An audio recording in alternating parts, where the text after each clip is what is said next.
In 30 seconds, you will be witness to one of the greatest online events in the history of, well, online events. Descript proudly brings to you a topic that you deeply care about and whose name is the title of this online event. I'm Don. I am not your host. I am an overdub stock voice included for free with Descript. So, now, let's meet someone who actually works here.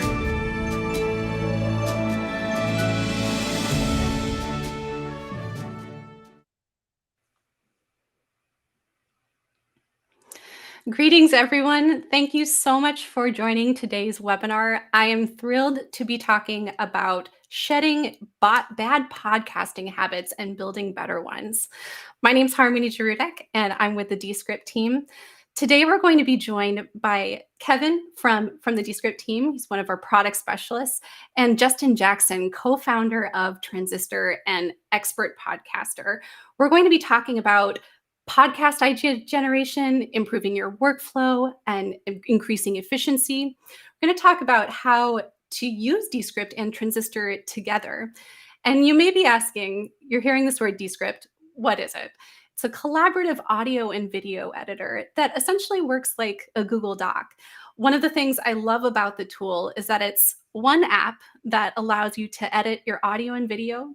There's a transcription element, there's a built-in screen recorder, there's this thing called overdub that allows you to create your own synthetic voice. And we're so excited to share with you how to use it along with Transistor today.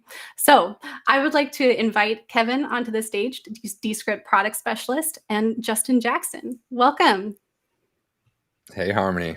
Hey. Hey. Hey, Justin. How's it going? Hey, good. Good to be here. Thanks for being here. Excellent. Thanks for the intro too. That was great. That gave me enough time to drink some coffee and drink some water. I feel like Amazing. I'm hydrated.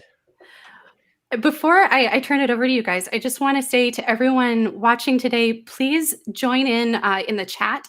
Tell us where you're joining from and ask us questions. We'll be throwing some of the questions onto the screen as Kevin and Justin dig in. So please introduce yourself there. And I'm going to turn it over to you guys. Thanks, Harmony. Perfect. Cool, man. Hey, thanks for joining us. This is great to be able to connect and chat, learn more about you. I know there's a lot of folks that are interested in the same. So no, this is great because it's the new year, and everyone's thinking about their show or starting a show. So it's a good time to get the gears going. See if we can maybe inspire some people to start podcasting or to keep podcasting if they already have a show. That's the plan. That's the plan. I love it. Can you tell me, tell everybody here more about what you do? How did you get to where you are now on this live stream? Who is Justin Jackson? I mean, for the purpose of this, I'm the co-founder of Transistor.fm. We're a small podcast hosting company, started in 2018. I co-founded it with John Buddha. And him and I met in 2014 at XOXO in Portland. And the reason we started talking was because I was doing a podcast called Product People that I started in 2012. And he was also building tools for podcasters. So he gave me access to some of his tools. And then 4 years after we met, we started Transistor. And then pretty quick after, it became our full-time gig. And now we have 4 people working on Transistor full-time. And, oh man, probably 20,000 podcasts on the platform, something like that. So that's the short version, I guess. Amazing.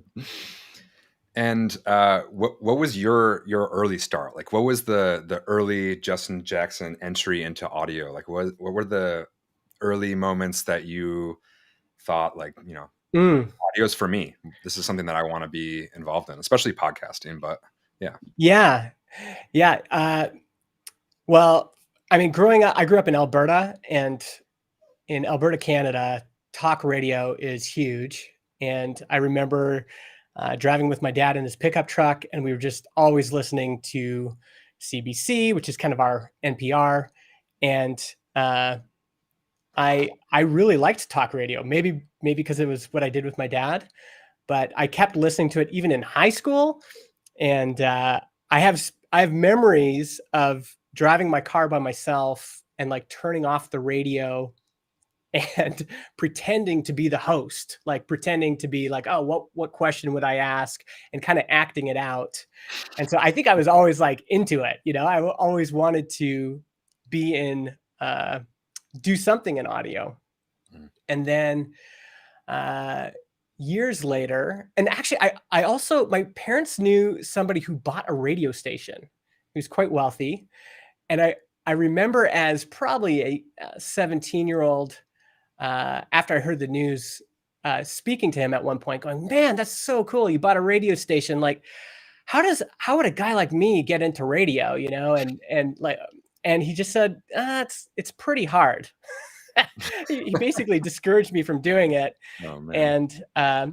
And even like the cost of like broadcasting yourself back then in 1997 is high. It was impossible. You couldn't pay for a radio station. It'd just be too expensive. So fast forward to 2012, my friend Kyle Fox asked me if I wanted to start a podcast, and I'd been listening to different tech shows, and at that point it was very accessible. I think we started with just like earbuds, and then eventually bought a Blue Yeti mic, like a lot of people do, and then just kept going from there. But even then, like total cost that I've invested in podcasting, like equipment and stuff, it's still incredibly affordable. Like the idea that you could buy a $70 microphone, hook it up to your computer, and then, pay a little bit for podcast hosting, and you're basically your own radio station. That like fulfills a lifelong like dream I've had since high school, that you can even do that. That's incredible, right? Mm-hmm. So yeah, I'm really pumped on the idea of podcasting and audio, and the fact that just anybody can do it, wherever you are in the world. It's incredibly accessible. Certainly. I mean, what kind of advice are you giving to folks that are just getting started along those lines? Obviously, in 2022, there's just a lower threshold to jumping in. What kind of advice are you giving to new folks, to people that are maybe in the young Justin phase of thinking about making their start? Yeah. Well, before we get into habits, maybe the first habit is a mindset habit, which is, I don't want to be crass, but there's sometimes people see the number of podcasts and they get discouraged. Like there's 1.5 million podcasts or something like that. And the truth is, and again, not to be crass, but the truth is most podcasts still aren't that good. And if that's true, anybody getting into it should know that, yes, there's a lot out there, but there's still an incredible opportunity to produce something that is good, something that's compelling, something that people actually want to wake up and listen to. So yeah, anybody can hit record, and the tools are available to everybody. That's amazing. That's the democratization part. But then your job as a podcaster is to create something that is compelling, to create something that people want to listen to. Mm-hmm.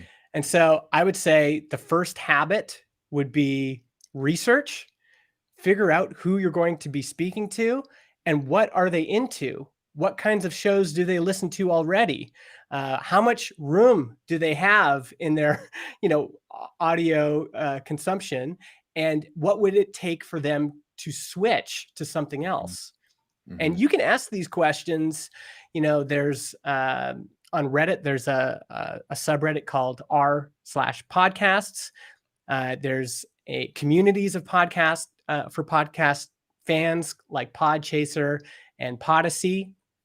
And you can find people who listen to shows, and you can find people who listen to shows that you might want to create, like in that genre, and then reach out to them, reach out to them on Twitter or Instagram, DM them, ask questions publicly, ask questions in coffee shops. I've gotten in the habit of doing this. You hear somebody talking about podcasts and say, hey, just curious, like, why did you start listening to that show? How did you hear about it?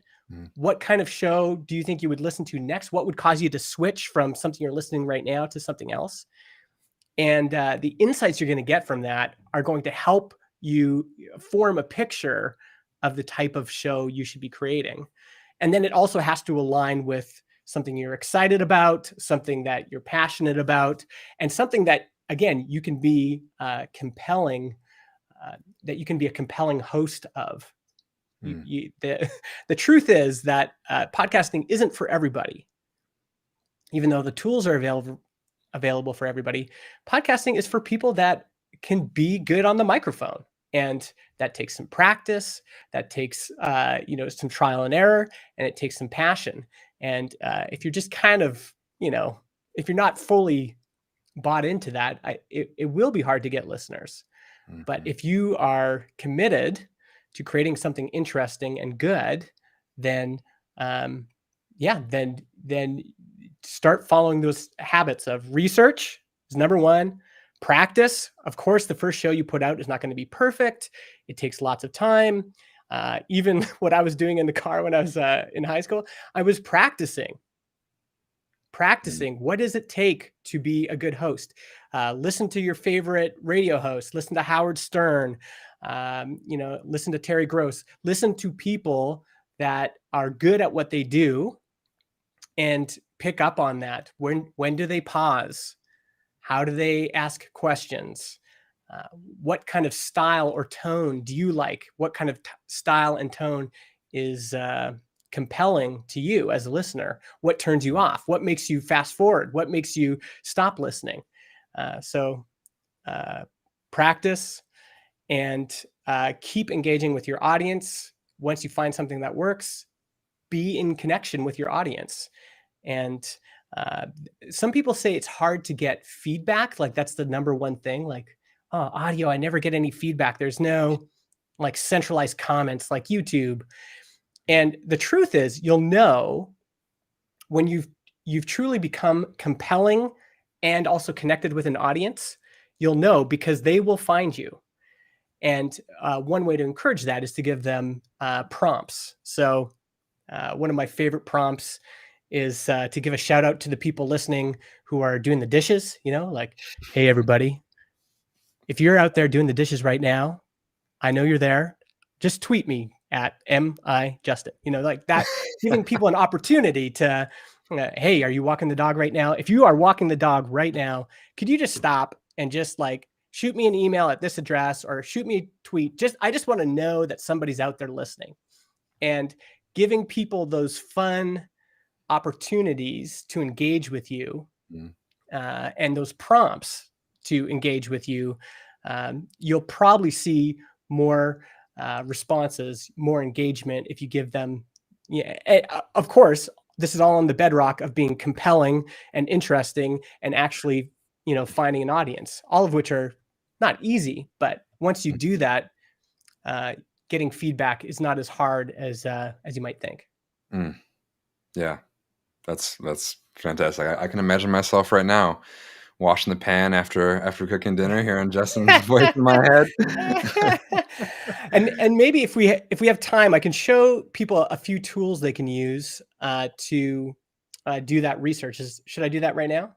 Sure, that sounds great. While you're pulling that up, I want to maybe pepper in some different times too to talk about that audience development and research. I'd love to hear some experiences you had developing the audience for your newsletter, for your podcast, what that experience was like, and what things stuck out to you as really useful along the way. Yeah, well, that actually that reminds me of another thing I would recommend if you're just getting started is the time before you launch is actually the most potent. And I would have something like this. This is just a landing page builder, but have a a coming soon page for your podcast where people can sign up. They can get a teaser episode right away, publish the teaser right away. Also, people often hold back and they don't publish their first episode until it's ready to go live. No, publish a teaser, a little 30-second, 1 minute, 2 minute trailer for your show. Submit it to Apple Podcasts, submit it to Spotify, start getting subscribers in those platforms, and also have an email waiting list. Email waiting list is awesome because right away you can automatically reply to people and say, hey, what made you sign up today? What's going on in your life that brought you here to this show? What was it about the trailer that made you want to hear more? And now you've got a relationship, and now you're getting feedback right away, right? So have a coming soon page like this with your trailer. Give people the opportunity to subscribe way before you actually launch the show, and get people to sign up by email, and tell people about yourselves. Like, who are you? Why should they be listening to you? You're going to, a lot of podcasting is about who you are as the host. So definitely do that first. In terms of research, this is a trick that the SparkToro team just showed me. You can have, so in this case, like I already have an audience on Twitter. And so I might want to see what kinds of things is my audience interested in. Like what kinds of topics could I talk about with the audience I've already built? And we've definitely seen this in podcasting. And some people say this is a negative. Like, Conan O'Brien has a big audience, but that's not fair. He already had an audience before podcasting. But you can build an audience outside of podcasting and bring it to your show. And there's nothing wrong with that. I started with blogging and a newsletter and on Twitter, and that really helped once I did launch a show. So here on SparkToro, we can see they're already, what are the top words and bios? Founder, software, web, designer. This is already giving me an idea of the types of things I might want to talk about. Who are the social accounts people engage with most? We've got the startup folks, Paul Graham. We've got hidden gems like Steve Shoger and Josh Pigford. These are all bootstrappers, startup founders, websites they visit most, dev.to. These are software developers, Hacker Noon. I'm already getting an idea of the types of topics that I may want to, start thinking about. And you can even, this is with the free account, but if I wanted to upgrade, I could also see what podcasts they listen to and what YouTube channels they subscribe to. So this is all really helpful information about your audience. You might also say, well, I don't have my own audience, but I want to, I want to have an audience like, let's see if Marie Poulin, I think I'm spelling that name right. Let's see, better double check here. Marie Poulin, yeah. So, here's she's also a software person, but what social accounts they follow most? Notion is number one, and that's a topic that Marie podcasts about and does YouTube videos about. So you might say, okay, if I want an audience like Marie, or I like Marie's audience, what kinds of topics should I talk about? Well, you can look that stuff up here as well, and talk about those things. Answer the Public is also a great resource. It's typically used for search engine optimization, but for podcasters, there's lots and lots of opportunities here. So this is an easy one, but what are people asking about crypto? So let's see all of the questions related to crypto. How does crypto work? How does crypto mining work? How does crypto staking work? So you get all of these questions. And if you had a crypto podcast, these are topics for your show right here. They're telling you what to talk about. Can crypto make you rich? That would be a great podcast episode title, right? Yeah. Yeah. And then maybe I'll just highlight one or two more. I already mentioned r/podcast. There's also on Reddit a subreddit for podcasters and podcasting. And these can also be really great resources. And then Podyssey, I think, is this, it's not super well known, but in terms of passionate podcast fans, this is where you're going to find them. And people are recommending episodes. So look at what they're saying. In this case, Alice is saying amazing inspirational episode. So she wants episodes that are inspirational. I loved how Shelley stayed true to her goals and plans. So this is like, you can get a sense for what causes people to recommend a show. What are the emotional touchstones in an episode that make people go, you know what, I'm going to take the time to go to this app and recommend the episode. Another one is podchaser.com. Same thing, people recommending episodes. What causes people to recommend episodes? What are the types of shows that people just love? You're Wrong About is a great example about this. Like, let's take stories from the 90s and the 2000s that we all thought we were right about, news stories, and then let's have the counter narrative. Like, you thought you knew what was going on, but I'm going to reveal that you actually didn't know what was going on. People seem to love those types of shows. And you could do a similar show, not an exact copy, but with those similar dynamics. Amazing. All right. So you have a bunch of audience research. You're developing an idea. You've delved even further into industry and topical research. You have a landing page. Perhaps you've put up a trailer and a teaser. Have seems like you have some connections going on to listening apps, perhaps through Transistor. Yep. What's next in your pipeline for your workflow or your process at that point? What are you thinking about? What are your next steps to approaching producing a show? Yeah. So in terms of, the first thing is the trailer development, I think would be one. And so here, maybe I'll show you my Descript screen here. Cool. Actually, I'll even show my entire screen. I'll take a risk here. So this is Descript right here. And so let's say that you're starting a show with a co-host. I would record it. In this case, we recorded it outside of Descript. I just dragged the files into Descript, and then it automatically, here's me talking, here's Joshua talking, and now I can, and we've recorded something, and that's the first step, right? Just record something, and you'll likely throw it away, but that's okay. You've recorded something. But out of that something, you might be able to pull together a trailer. And, the trailer could just be like a really interesting anecdote.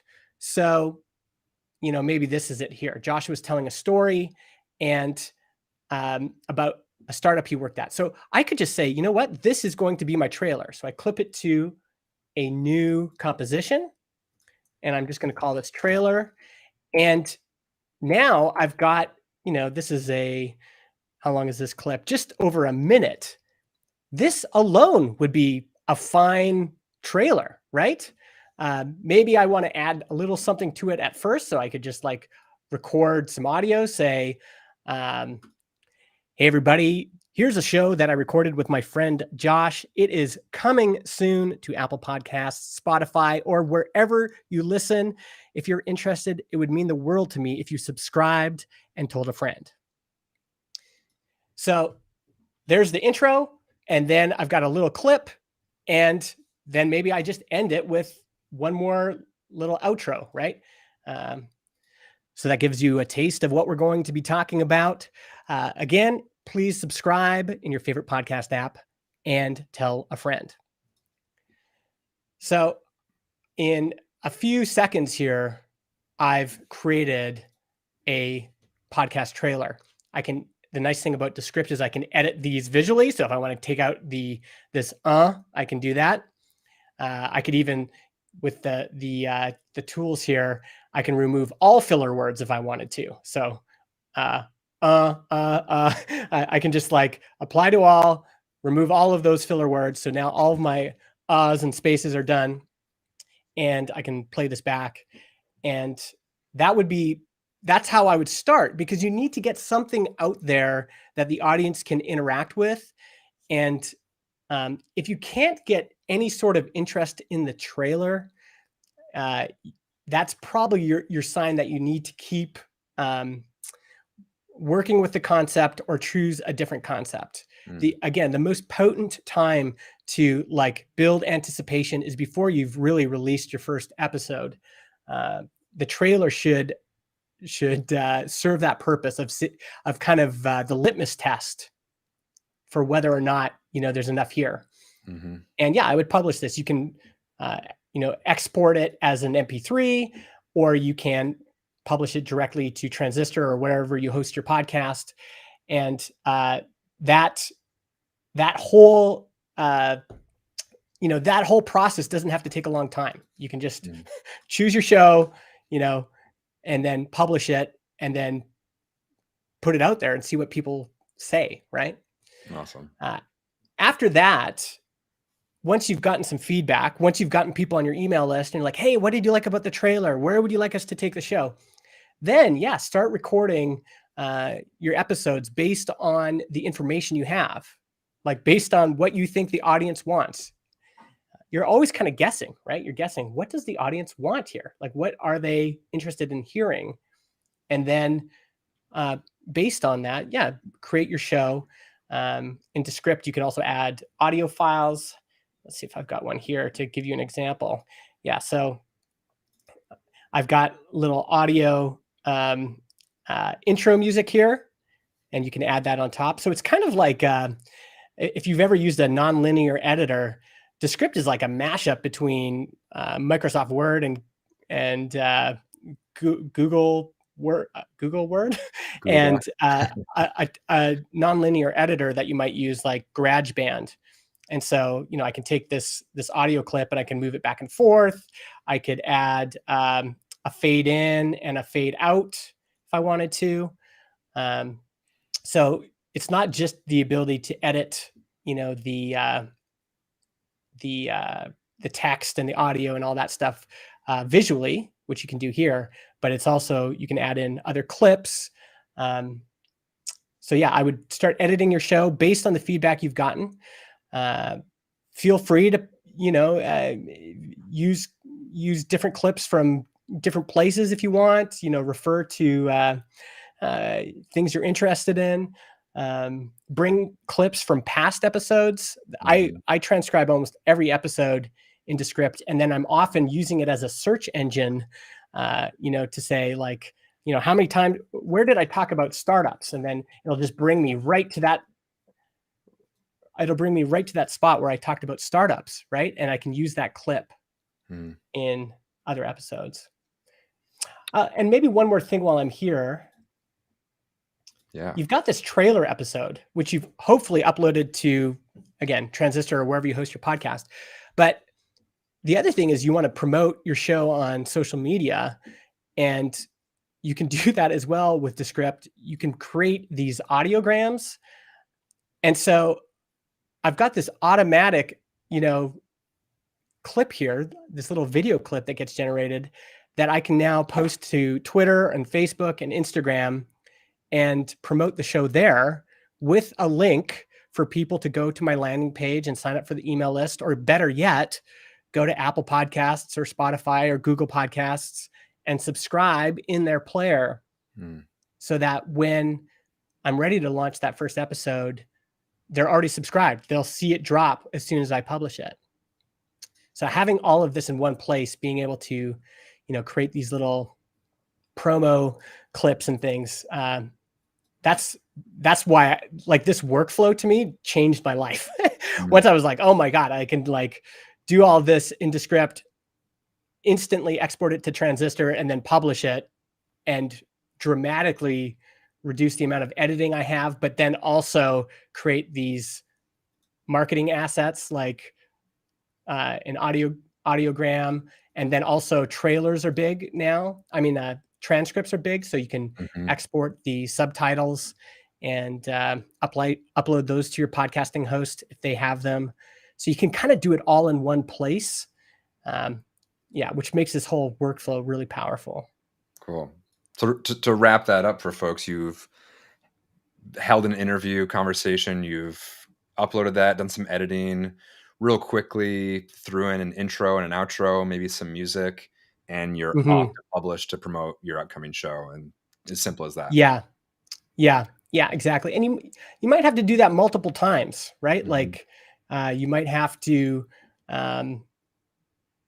you might have to publish that that audiogram a few times. By the way, did you see me do the audiogram? I just realized I wasn't sharing my. Was I sharing my screen then? Okay. Oh yeah. Yeah. Great. Perfect. Yep. Yeah. The one of the people you should all follow is I'm going to mess up the pronunciation of his name, but Jack Rhysider or Jack Rhysider. Let me see if I can find his. But he does the Darknet Diaries. So let me I'll show you his Twitter here. There you go. You guys are helping me out here. So Jack Rhysider, I believe, he is sharing everything he's learned about creating Darknet Diaries, and you'll often see him in the Reddit subreddits, and he's published, I believe it is, if you go to his site, and I believe he shares how he's created all of his stuff. So he shares his stats. So if you are like interested in kind of having a case study on someone he systematically built up his audience as an independent podcast producer, he's a great example of that, and a good case study to follow. It takes time. It's like every day you kind of get up and you just push the art forward a little bit that day. So don't get discouraged in the beginning. The reason it's easier for Conan O'Brien to launch a podcast and make it successful is he's been building that audience since the 80s, right? Every day he got up and he was doing a show on TV every day for decades. In the same way, it may take you a while. I started blogging in 2008. I started podcasting in 2012. It takes time to build up an audience, but every day you just get up and you just, push the rock a little bit further. And eventually the accumulation of all those activities, the research, engaging, like you get 2 people subscribe to your newsletter, or you get 2 people following you on Twitter, or you get 3 listeners that are reaching out after every show. As soon as you have that, now you've got something, and now you can try to find other people like them. And the way to do that is to keep figuring out what they find compelling, keep making your show better, keep improving your microphone technique, keep improving, the show, making it, cut out all of those uhs and spaces and, cut that all out. And have these prompts. So have these prompts for people to share the show. Hey folks, Justin here. I just got to tell you that the way people find out about the show almost exclusively is when they tell a friend. So if you've got a friend that you can think of right now that you think would like the show in your podcast app, just click that share button and send it to them in a text message. That would mean the world to me. Thanks. Like it can be just that. And those continuous prompts, if your show is good, people will start sharing your show, and then you'll build momentum, and then it might take a while, but then you continue to go, and then you can hopefully build an audience for your show. And by the way, also have reasonable expectations about the numbers. If I mean, this is kind of cliche, but people will say, if you walked into a room and there was 20 people that wanted to hear you speak, I think most people would be delighted.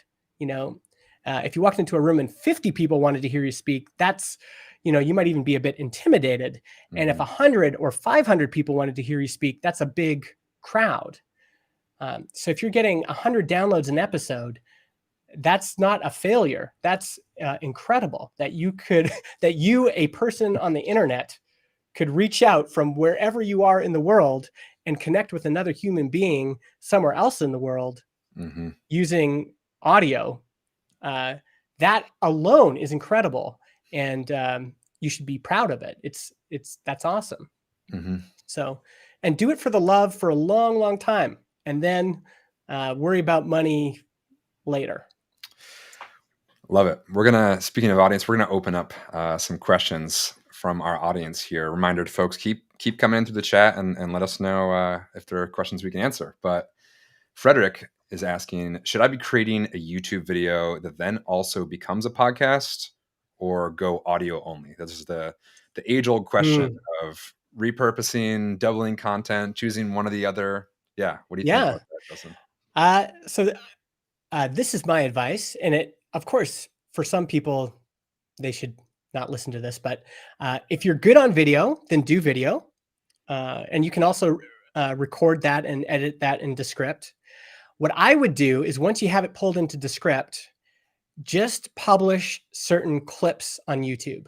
So take the juiciest bits, take the bits that are going to generate the most discussion, take the parts that are going to be best for promo, and make those into clips and publish those, not just on YouTube, publish them on Instagram and Twitter and wherever you're active.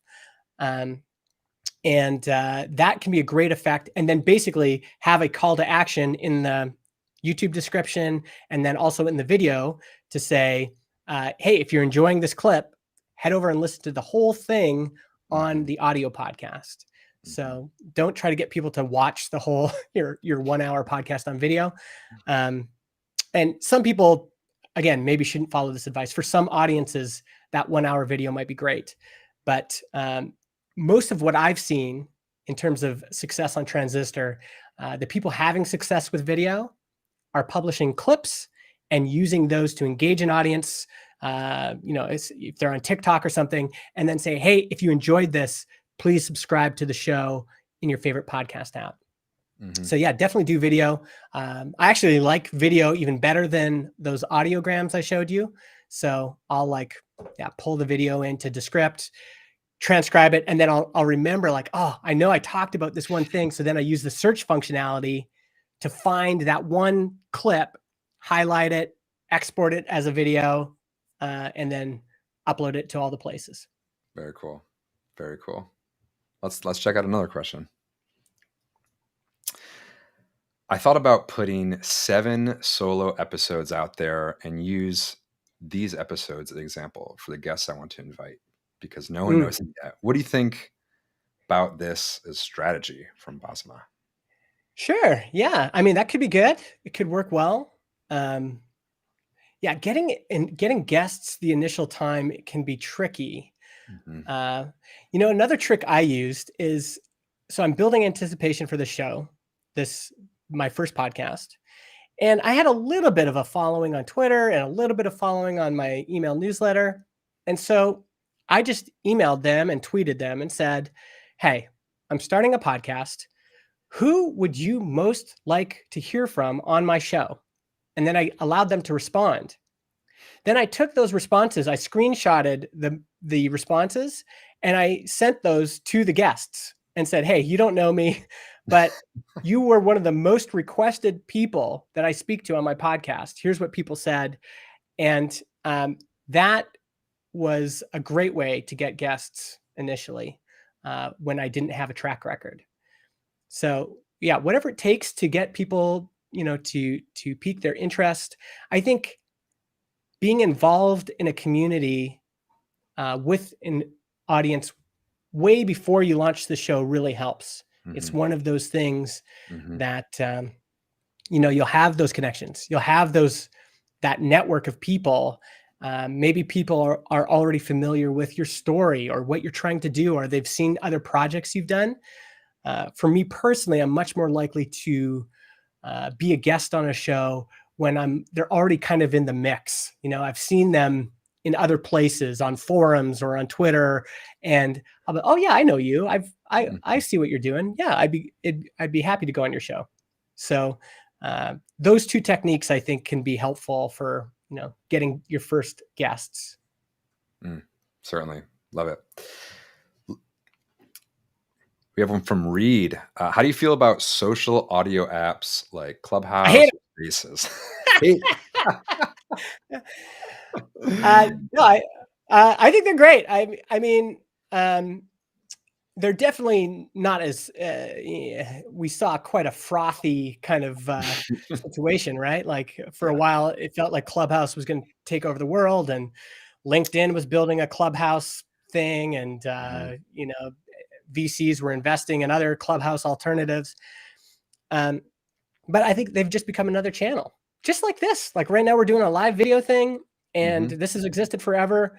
I remember going live on Periscope, and it essentially being very much like a Clubhouse. Like you could add people as guests. So this dynamic's been around for quite a while, and I think it's great. I don't think they're going to take away from podcasting. To be honest, podcasting has always kind of resisted these. These like frothy, like we're going to grow at 300% every year. Podcasting has grown like in terms of listenership, like 10 to 15% a year for a decade. It's just like slow and steady. And, we just crossed over a few years ago, 51% of Americans listen to a podcast regularly, which I think means once a month. So it's just like this gradual growth. And it's what I like about podcasting. Podcasting is mindful media.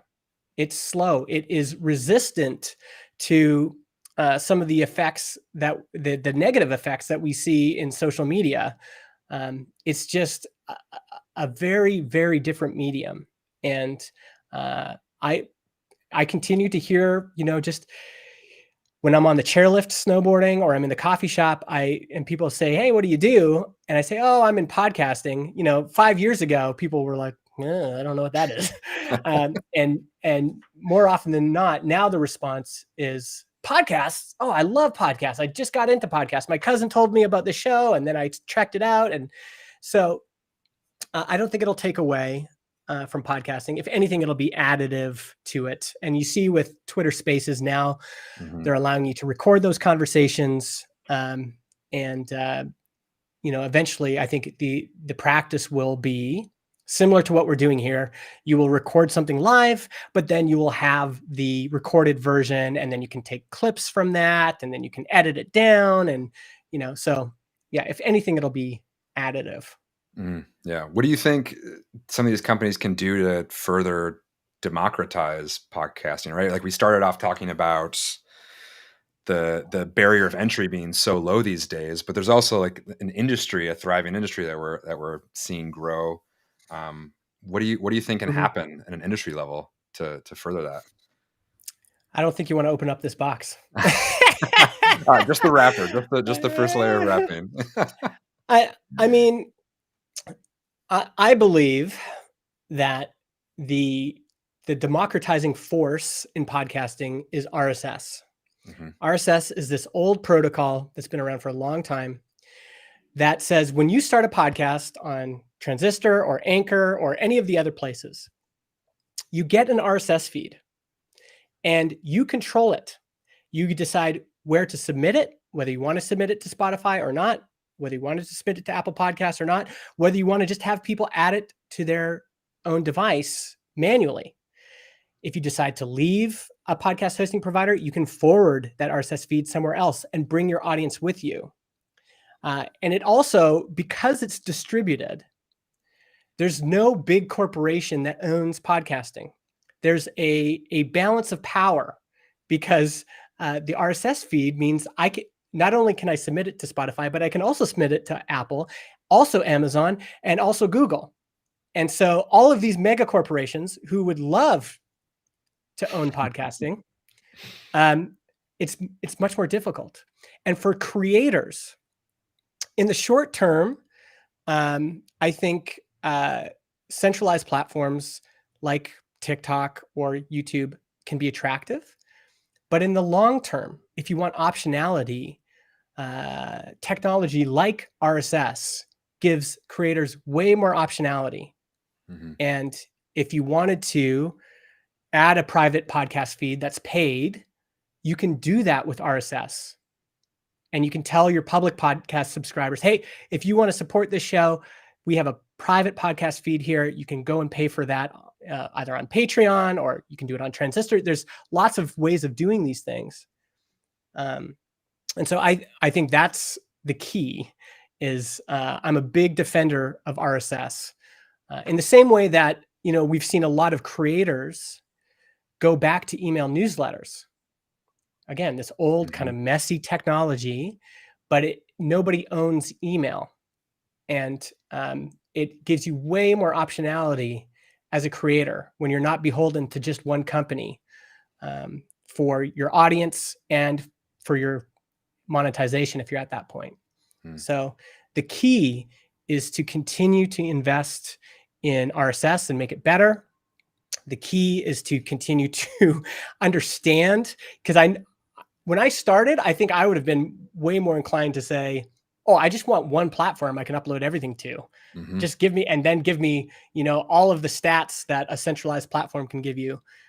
But now that I'm an old person on the internet, I just see that as the decades have elapsed, the creators that do the best are the ones who have the most optionality, and almost exclusively, those folks are people who have a blog, an RSS feed, a podcast, an email newsletter list, and their own website. And that's going to be the best for podcast creators in the long run. Lots of problems with RSS, lots of messiness, but the mess is a beautiful mess because it means we're not beholden to just one company. Love it. So cool.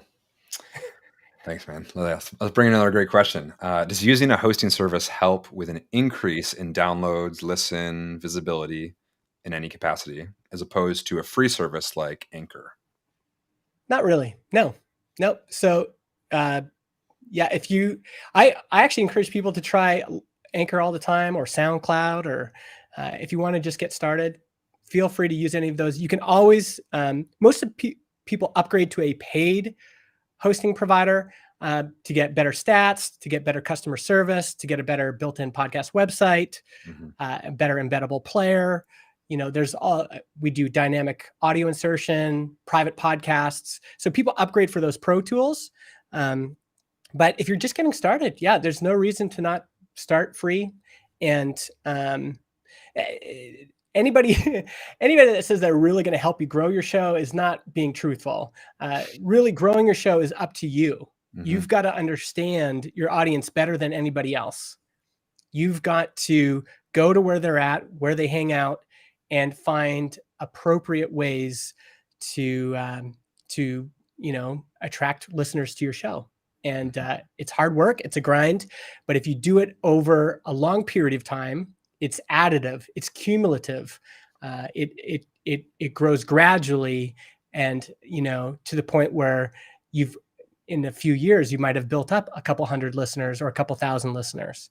So if you're just getting started, just start, publish a show, and then do the hard work of figuring out how you're going to build your audience. And it really is this journey that you're going on, where every day you wake up and you're like, okay, how can I connect with these people in meaningful ways?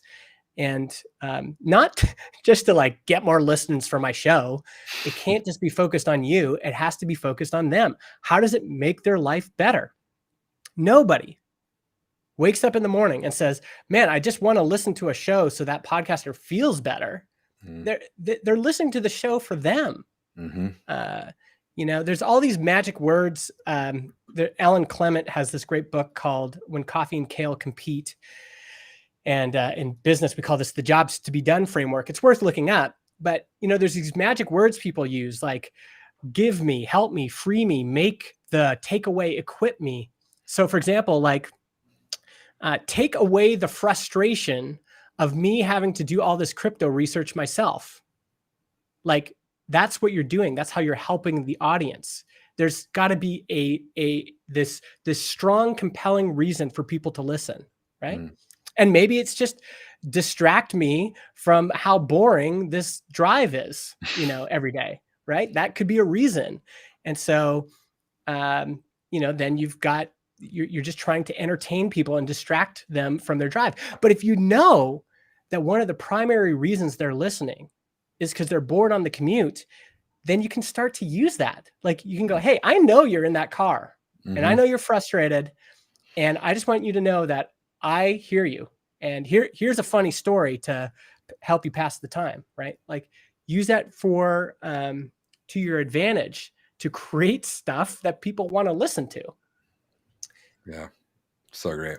So great. I want to take one more question from the audience, and I have a couple questions about you, what you've been listening to and whatnot. We have one from Jennifer here. How to get out of a plateau of a successful podcast. Downloads are not growing at a steady rate for a while. Sure. Okay. Big old question. Yeah. Yeah. Let me show you the stats for the show that John and I do together. So I'll open up the box here because there's a few answers to this. Cool. So if you look at our stats here and you look at the listener trends, you can see there's a clear buildup and then a clear kind of slowdown. And there's multiple reasons for this. One, this show was the story of John and I building a company from nothing. And so way back here, we're saying, hey, folks, it's John, Justin, and we're on this journey. We don't know where it's going to end up. We're starting this company from zero, and we want you to join us on the journey. That's a pretty compelling storyline right there, right? People want to see what happens. And you can see as it kind of builds up, and right around here where we have our most listens outside of this anomaly here, this is when we both went full time on Transistor. We did the thing that we set out to do. And really the most interesting arc is here, going from zero to having your own company, and you quit your day job and now it's your full-time thing, right? That's the arc. And so some shows just do have a natural beginning and then kind of a slow drop off. We're also not publishing as frequently. Here we were publishing weekly, and here it might be every 1 or 2 months. So I think sometimes it's looking at your show and go, you know what? Not every show has to last forever. And, sometimes the natural arc of the show is already kind of passed. And if I'm going to do something else, I have to figure out another compelling reason, another compelling story to tell that will get people interested. The other thing you can do is you can look at your stats and you can go, what are some ways we could grow the show? So what happened between here and here? Well, if we sort by most popular, this interview with Taylor Otwell was by far our most popular episode, and it introduced a bunch of new people to our show. We didn't keep them all, but a lot of people stuck around. And so look at the things that are already working. In our case, having a high-profile guest was a good way to grow listenership. Also, like specific topics might really resonate with the audience, and you might see growth around those shows. What shows are people sharing frequently? So look for all these touchstones in your podcast history to try to figure out, what's worked in the past and what could I maybe leverage that would increase listens. Some audiences also just have a natural ceiling. So this show is called Build Your SaaS, which is software as a service. And, our average listenership in the first 30 days is about 2,800 people. And the most popular show in this genre maybe has, I don't know, 10,000 downloads per episode. But that's the ceiling. And it's unlikely that you're going to grow beyond your category's natural ceiling. So if you have a very niche show on a very niche topic, it might be just you've hit as many people as you're going to get within that category. But yeah, I think there's, depending on the topic and other things, it might just be you need to promote the show more often. You need to learn how to self-promote. Use video clips on social platforms where your audience hangs out. Go and engage with people on Odyssey and Podchaser. Like, go and hang out with your fans, and also remind people to help you. So your listeners that are already bought in, hey folks, the show is kind of flattened out. I'm just gonna be honest, the show's flattened out, and I would love for the show to reach more people. Could you do me a favor right now? Let's do an experiment. If everybody who's listening to this just shares this episode right now, like, don't wait till the end of the episode, shares it with a friend via text message. I just want to see if listens increase next month, and I'll report back. So make them your partner when you're, and then you can compare, like, you can compare, like, how does this episode compare to that one where we talked about this, right? Mm-hmm. Or how does this episode compare? This is the episode where I asked people to share the episode with their friends, and here's the episode where the next episode. Well, it worked, right? So try those experiments and see what works, and just keep trying experiments until you find something that works. I would say that buying listeners and buying subscribers is probably not the best tactic. And I see it all the time on Reddit. A tactic that does work is find shows that have dynamic audio insertion and do podcast promo swaps.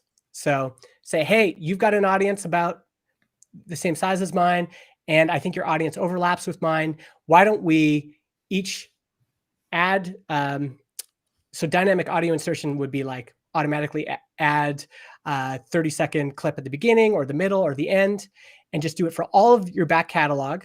So you do that for somebody else and they do it for you. Those can be very effective because they're already listening. You're reaching people where they're at. So they already like murder shows. They only like murder shows. And if you have a murder show, if you cross promote with somebody else who has a murder show, you might be able to attract a bigger audience. So cool. All right. We have 2 minutes left of our time today. I want to do a lightning round and give some calls to action at the end here, keep folks engaged. I want to learn a little bit more about you and share that with the audience here. So let's fire through these. Okay. What shows are you listening to right now, and what's keeping you listening to them? Oh, wow. I listen to lots of shows in the bootstrapper space. So other people starting software companies like mine. The kind of original show in this genre is Bootstrapped Web, which I really like. The show that made me want to become a podcaster was probably Dignation originally, Strapper show called Startups for the Rest of Us, and Mark Maron. I always loved Mark Maron. I actually only listen to Mark now for his monologues. I've found tons of really good shows through Podyssey. So often when I want something interesting, I'll go to there. And if you haven't listened to The Crypto Queen, if you haven't listened to The Jungle Prince, I think it's called, and Radiotopia they're just amazing storytellers, and you can learn a lot. And the shows are often just just a compelling stories told very well. I really like those. So those would be a few. Cool. Are there any new audio makers that you're especially excited about? Do you have any young producers, young hosts, podcasters that you're listening to? Oh, and liking? yeah. Yeah.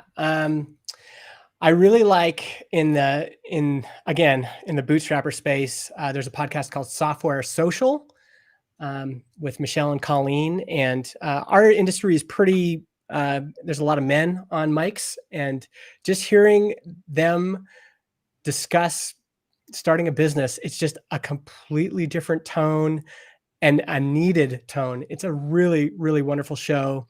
And they're they're just so encouraging to each other and to their listeners. So I would say if you're building a business or a software business, Software Social is awesome. And I'll leave it at that. I think that's a good one. Cool. I think that about wraps it, Justin. It's been awesome. Thanks so much for joining. All the folks that were able to attend today, check out the recording at youtube.com/Descript, or I saw in the chat the kind of back and forth between Descript or Descript. We'll leave it up to you. Oh yeah, we were supposed to have that debate right away. Oh, there it is. Descript comes out with 55%. So what did I say Descript or did I say Descript? I go back and Descript. forth. I say work Descript, I at think. Descript, and then I go back and forth. Well, apparently there's no wrong answer. It's pretty even. Well, thanks everybody. Check out the recording, and go to descript.com, and you can go to help.descript.com for live support and help, and just to learn more about the app. And if you want to see something that you don't see in the app currently, go to feedback.descript.com and let us know. Cool. Oh, check out the Discord as well. Such a vibrant, awesome community there. But thank you, Justin. It's been awesome learning more about you and hearing about your career and work. Yeah, this was really fun. Thanks for having me on, and thanks for everyone who showed up. It means a lot to see all these people in chat and asking questions, and that means a lot to me. Thanks for being here. Totally. Thanks, everybody. Have a good one.